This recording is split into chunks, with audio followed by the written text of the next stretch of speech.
ইরানের বিরুদ্ধে ইসরায়েলি আগ্রাসনে সমর্থন জানিয়ে নিজেদের কূটনৈতিক বিশ্বাসযোগ্যতা পুরোপুরি হারিয়েছে ইউরোপের 3 প্রভাবশালী দেশ যুক্তরাজ্য, ফ্রান্স ও জার্মানি। এমনই কড়া ভাষায় অভিযোগ তুলেছেন ইরানের উপপররাষ্ট্রমন্ত্রী কাজেম গারিবাবাদি। রবিবার একটি টেলিভিশন সাক্ষাৎকারে তিনি এই মন্তব্য করেন। তিনি অভিযোগ করেন, 12 দিনব্যাপী ইরানের ভূখণ্ডে ইসরায়েল যে সামরিক আগ্রাসন চালিয়েছে তাতে প্রকাশ্যে সমর্থন দিয়েছে ইউরোপীয় এই 3 দেশ। আরও নির্দিষ্টভাবে বললে এই 3 দেশ ছাড়া আর কোনো রাষ্ট্রকে প্রকাশ্যে ইসরায়েলপন্থী অবস্থান নিতে দেখা যায়নি। যুক্তরাষ্ট্র ছাড়া এই হামলার অংশীদার ইউরোপের এই 3 দেশও। ইরানি কূটনীতিক গারিবাবাদি আরও বলেন, এই দেশগুলো তাদের সমর্থনের পক্ষে অপপ্রমাণ ও ভিত্তিহীন যুক্তি উপস্থাপন করেছে। জাতিসংঘে যুক্তরাষ্ট্র ও ইসরায়েলের জমা দেওয়া চিঠির সঙ্গে হুবহু মিল রেখে একই ভাষায় একই বার্তা ব্যবহার করে এই 3 দেশও ইরানের বিরুদ্ধে অবস্থান নিয়েছে। বান্ডেল থাকলে প্রতি সেনমানিতে টাকা বাঁচবে। বিকাশ সেনমানি বান্ডেল কিনে জিতুন প্রতি লেনদেনে।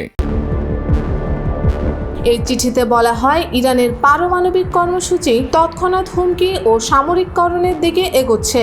সেই সূত্র ধরে যুক্তরাষ্ট্র ও ইসরায়েল নিজেদের তথাকথিত আত্মরক্ষার অধিকার প্রয়োগ করেছে। কিন্তু গারিবাবাদি স্পষ্ট জানিয়ে দেন, এই ব্যাখ্যা আন্তর্জাতিক আইনের পুরোপুরি লঙ্ঘন। তিনি বলেন, যুক্তরাষ্ট্র জাতিসংঘের চিঠি দিয়ে বলেছে তারা স্টেট অফ ওয়ারে আছে ইরানের সঙ্গে। এটি আইনি দৃষ্টিকোণ থেকে একেবারেই ভিত্তিহীন। ইরান কখনোই যুক্তরাষ্ট্রের সঙ্গে যুদ্ধে লিপ্ত হয়নি। ডেথ টু আমেরিকা বা ডেথ টু ইসরায়েল জাতীয় স্লোগানকে ধ্বংসযজ্ঞের নীতি হিসেবে ব্যাখ্যা করা হাস্যকর ও উদ্দেশ্য প্রণোদিত বলে মন্তব্য করেন তিনি। উল্লেখ্য, গত 13 জুন মার্কিন সবুজ সংকেত পাওয়ার পর ইসরায়েল ইরানের বিভিন্ন বেসামরিক অঞ্চল, পরমাণু স্থাপনা ও অবকাঠামোয় চূড়ান্ত সামরিক হামলা চালায়। এই হামলায় প্রাণ হারায় শতাধিক নিরীহ নাগরিক, আহত হয় কয়েক হাজার এবং ধ্বংস হয় হাসপাতাল, শিক্ষা প্রতিষ্ঠান ও শিল্প স্থাপনা। ইরান এর জবাবে অপারেশন ট্রু প্রমিস 3 চালায়, যেখানে অধিকৃত ফিলিস্তিনে অবস্থিত একাধিক ইসরায়েলি সামরিক, গোয়েন্দা ও শিল্প স্থাপনায় প্রতিশোধমূলক হামলা চালানো হয়। এর পরপরই যুক্তরাষ্ট্র 3টি ইরানি পারমাণবিক স্থাপনায় বিমান হামলা চালায়, যার জবাবে ইরান কাতারে অবস্থিত মার্কিন ঘাঁটি আল উদেইদে ক্ষেপণাস্ত্র হামলা করে।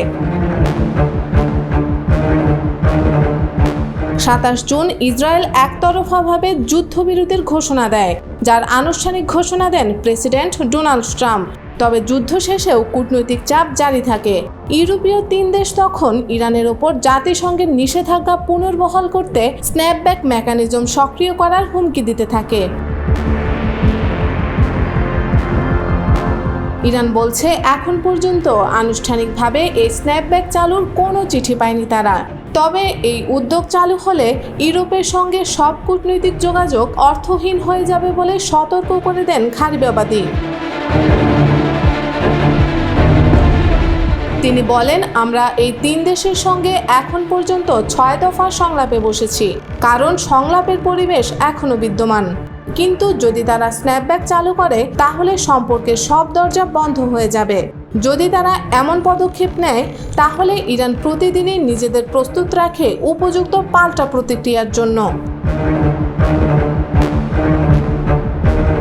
বিশ্লেষকদের মতে, যুক্তরাষ্ট্র 2018 সালে JCPOA চুক্তি থেকে সরে যাওয়ার পর ইউরোপের এই 3 দেশ কোনো প্রতিশ্রুতি রক্ষা করেনি।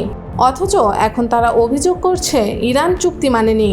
এটি কূটনৈতিকভাবে অত্যন্ত দুঃসাহসিক ও অবিশ্বাস্য দাবি।